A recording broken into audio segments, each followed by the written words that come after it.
Hola, ¿cómo están? Espero que estén muy bien. Y llegamos entonces hoy a la última clase eh, introductoria con respecto al tema del teatro, ¿no? Ya vimos el tema, el aspecto del origen, los elementos característicos, y hoy vamos a hablar especialmente de los aspectos que tienen que ver con el teatro, pero vistos por Aristóteles. Aristóteles, ustedes sabrán, un filósofo griego del siglo IV, es decir, después del famoso siglo V de Pericles, ¿no? Donde habían estado los tres dramaturgos famosos, donde fue todo un florecimiento del arte en Grecia.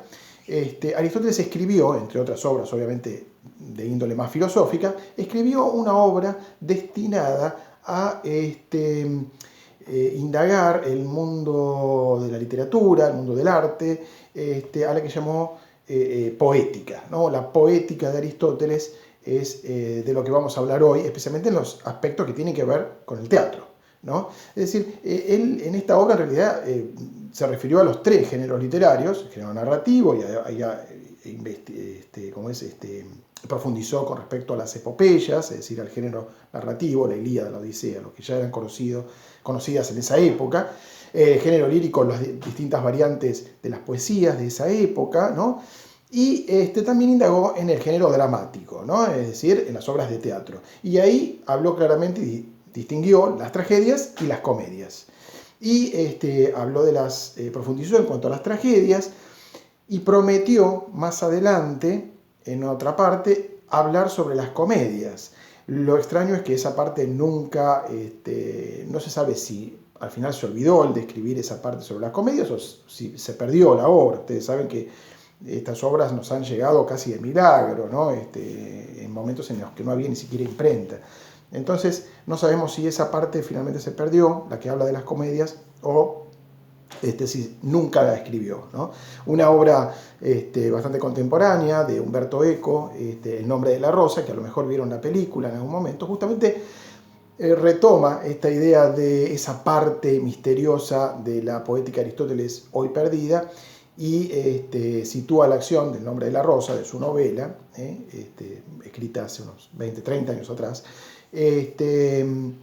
en un monasterio en la Edad Media, en donde en una biblioteca estaba la famosa parte perdida y que los monjes cuidaban celosamente porque como estaba referida a la comedia y era la intención hacer reír y la visión en esa época supuestamente de Jesucristo era que él no se reía, que estaba para cosas solemnes, entonces estos monjes la tenían ahí, especialmente el bibliotecario, la tenía ahí como un secreto absoluto, ¿no?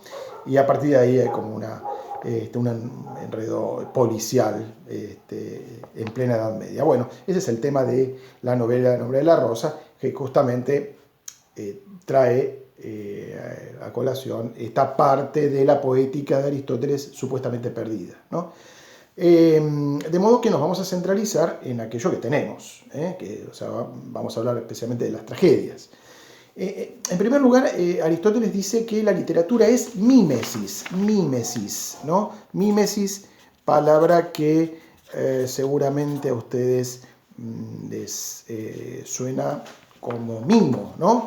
Es decir, no mimo en cuanto a cariño, mímesis en griego quiere decir imitación. La literatura es para Aristóteles imitación. ¿Imitación de qué? Imitación de la realidad. De ahí viene el que hace mímica, ¿no? Los mimos, ¿no? A eso nos referimos y no a la expresión de cariño, son los que imitan movimientos, ¿no? Bueno, entonces la literatura es para Aristóteles mímesis, imitación de la realidad. Ustedes dirán, pero ¿qué pasa con, no sé, las criaturas mitológicas, por ejemplo? ¿Qué realidad? ¿De qué estamos hablando? ¿Un unicornio, un centauro? No existen en la realidad. Bueno, incluso esas son parte de la imitación de la realidad, porque el hombre crea esas figuras mitológicas a partir de elementos de la realidad, es decir, de un caballo que le pone alas, o los hace mitad hombre, mitad caballo, en fin, todo parte de la realidad para Aristóteles, ¿sí? A partir de este concepto tenemos que decir, ya focalizados en la tragedia, que Aristóteles distingue tres unidades Esto no lo hace como un precepto, esto fue algo confuso en su momento para algunos que reivindicaron las épocas clásicas, ¿no? Qué sé yo, estoy hablando del Renacimiento, por ejemplo, siglo XV, siglo XVI, o del clasicismo, siglo XVII, o neoclasicismo, siglo XVIII, épocas que reivindicaron aquella forma de hacer arte de la antigüedad clásica, pero que creyeron ver en esto, que simplemente era una descripción de cómo se hacían las obras en esa época, creyeron ver un precepto por parte de Aristóteles, o sea, una normativa, que para hacer arte hay que hacer de esta manera. Y simplemente Aristóteles describía las obras tal como eran. Él decía que las obras de teatro las tragedias tenían que tener 3 unidades. Tenían que responder a 3 unidades. Unidad de acción, unidad de tiempo y unidad de espacio, unidad de lugar, ¿no? Unidad de acción, es decir, un único conflicto. Un único conflicto. Piensen, por ejemplo, vamos a trabajar con la tragedia de Edipo Rey, de Sófocles, que generalmente sé que la mayoría la debe haber leído en el secundario, ¿no? Un único conflicto, es decir, toda la obra se ocupa, ¿no? y nos concentra en el tema de quién fue el asesino de Layo que trajo la peste al pueblo de Tebas. Y toda la investigación que hace Edipo gira en torno de eso. Es decir, en ningún momento aparece alguien hablando de alguna otra cosa, o un mensajero comentando el partido de fútbol del domingo. Es decir, no existe todo eso, no hay digresiones, ¿sí? Hay una concentración en un único conflicto, en un único tema. Esto es unidad de acción. Unidad de tiempo. Unidad de tiempo se refiere a que toda la acción ocurre en menos de 24 horas. Esto es difícil de entender en Edipo Rey porque claro, es una investigación tan profunda, con tantos testigos y demás, pero efectivamente no duran menos de 24 horas, es decir, prácticamente el tiempo arriba del escenario es simultáneo al tiempo del espectador, ¿no? Para tener una idea, es decir, no hay cortes temporales. Esto porque, claro, en la antigüedad no existía la convención de, bueno, en el primer acto vemos una pareja de jóvenes que se conocen y se ponen de novio. Y después, de pronto, en el segundo acto aparece que tienen un hijo. No tenemos ningún problema, sabemos que hubo un salto temporal de un año, por lo menos.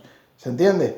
Pero esa convención, que para nosotros no tiene ningún problema, la podemos entender perfectamente, para los griegos no. Es decir, hay una continuidad temporal y no era concebida una peripecia así de un salto temporal de un acto al otro, ¿no? O de una escena a otra, porque tampoco había actos en ese momento. La tercera unidad. Dijimos, acción, tiempo, espacio, es decir, de lugar. Toda la acción de la obra se circunscribe en un único espacio, ¿sí? En un lugar que generalmente es público, porque piensen que el coro es un personaje más, que generalmente representa al pueblo o a una asamblea de ancianos, en el caso de Antígona, es un personaje colectivo, o a la conciencia también, ¿no? En Edipo Rey se ha dicho que también representa a la conciencia. Es un poco la voz de la conciencia de Edipo que le recuerda, mirá que estás muy cerca del culpable y el culpable era él, ¿no? Es decir, si hay un personaje colectivo, obviamente no lo podemos poner en un ámbito privado. Es decir, generalmente, tanto en el caso de Edipo Rey como en el caso de Antígona, el escenario o el espacio natural sería en las puertas del Palacio Real. ¿Se entiende? No nos imaginamos, no podemos imaginarnos ubicar la acción en en el dormitorio de Edipo, por ejemplo, ¿no? Todo eso es de índole privada, ¿se entiende? Entonces, toda la acción ocurre en un único espacio.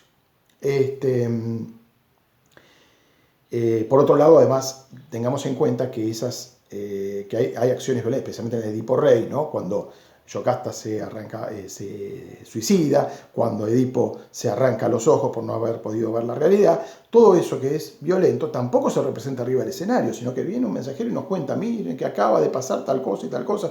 Todo un horror, toda una tragedia, ¿no?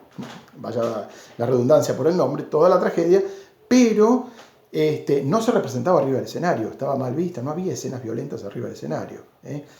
Habrá que esperar a otras épocas de ruptura con lo clásico para que se representen escenas violentas, qué sé yo, nos podemos remontar a Shakespeare, por ejemplo, del siglo XVII, ¿no? Romeo y Julieta, por ejemplo, ¿no? Que hay hasta un duelo y un asesinato arriba del escenario, ¿no? Representación de escenas violentas. Eso en el teatro clásico no existe. Bueno, dijimos entonces unidad de acción, unidad de tiempo, unidad de espacio. En el próximo videito continúo con la poética de Aristóteles.